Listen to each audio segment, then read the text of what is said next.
Hi YouTube, this is Anthony from 7 Education.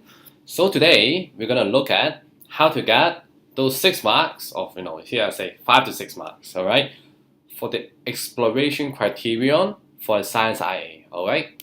So again, let's look at the descriptors right here, okay. The first one is that you do need a clear and well-defined topic, alright. You have detailed background information, alright.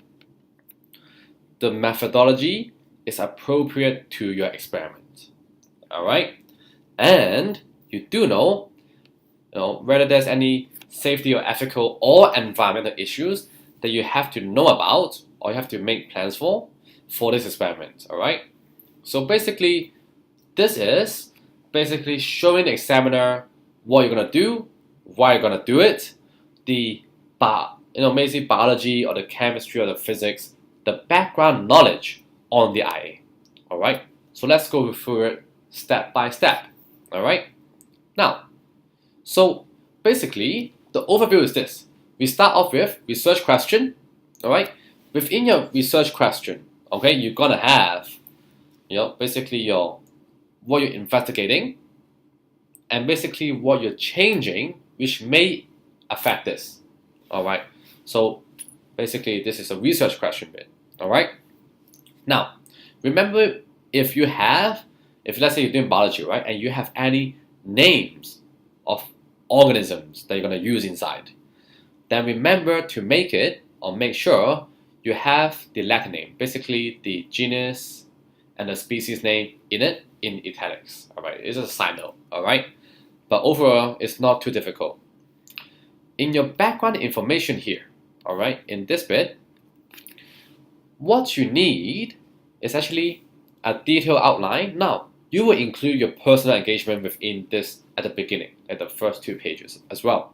Alright, you'll talk about the background knowledge, you may define some terms, you will even give the reference to where you define those terms and where you got those knowledge from.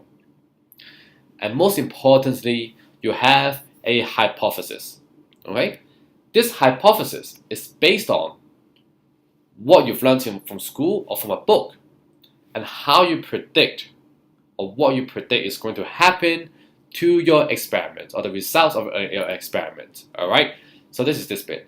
Now, within this paragraph or within the first 2 pages, you will include the independent variable and also the dependent variable. Alright, so we're going to that a little bit later. I'll just give you the overview first. And then we have controlled variables, we talk about the method, the steps, safety considerations, and if applicable, ethical considerations as well. Alright, remember this. You have to ask your teacher in school what you're doing is allowed. Okay, it has to be safe. Okay, and also the equipment in school is able to handle your request. Okay, and basically the key is what you are doing the experiment on is something that you're interested in. Alright, and it's safe and you can do it and your teacher will approve it if it relates to maybe the IB curriculum. That's the most important as well. Okay, now this is the key. A lot of students, when they're moving up from NYP to IB or IGCSE to IB, they weren't sure about the independent variable and the dependent variable. Now, it's quite straightforward. In an experiment, the independent variable, the IV, is what you change. Okay? It's what you adjust. It's what you're investigating and how this adjusting this factor is going to impact on the dependent variable. Alright? So, for example, the effect of temperature on enzymes. Then, IV, temperature. And you choose 20, 30, 40, 50, 60 degrees. Alright? And then, the effect on catalyst or enzyme activity. Alright? Then you can say, oh, the rate of something decomposing with the help of this enzyme, etc., etc. Alright? So, the dependent variable is what you're going to measure. So, it's now easy, right? So make sure you write it down and also include the units. Okay. Now, so background information, I did talk about it as well. Now, for your hypothesis, this is important. Now, some teachers do prefer not only what you predict will happen, but also maybe a predicted hypothesis graph. Because you already know your IV and DV. So you should be able to predict the effect of it. Maybe for enzyme activity, you predict it will first go straight and then plateau. Something like that. Okay.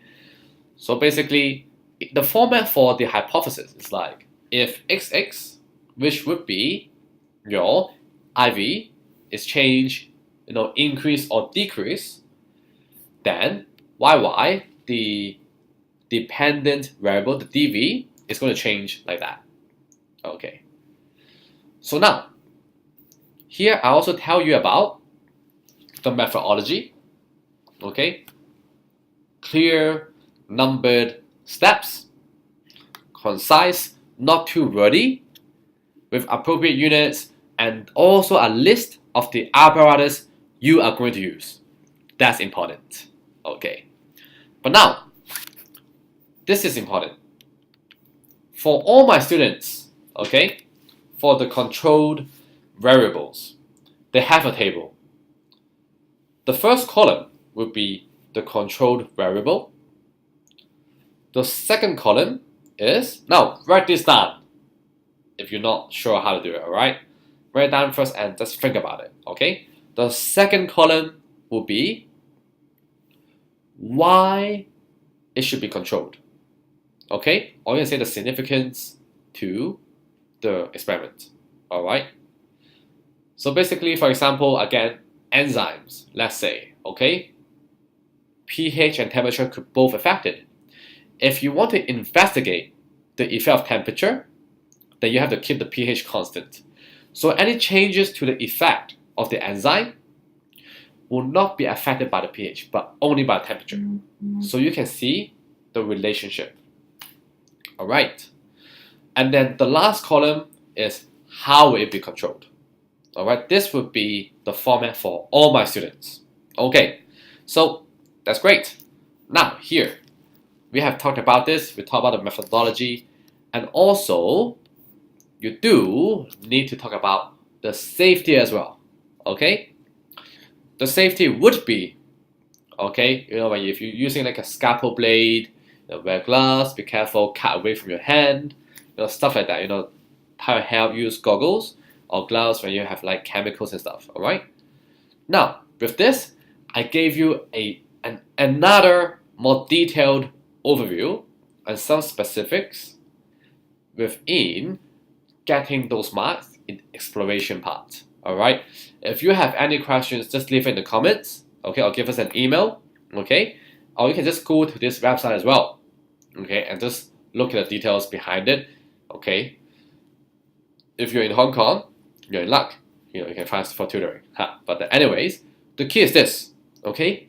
This is the part where it's the easiest to get all the marks compared to the past before. Or actually the past later. Alright? So it's important to get this. But anyways, I hope you enjoyed the video. See you guys soon. Cheers.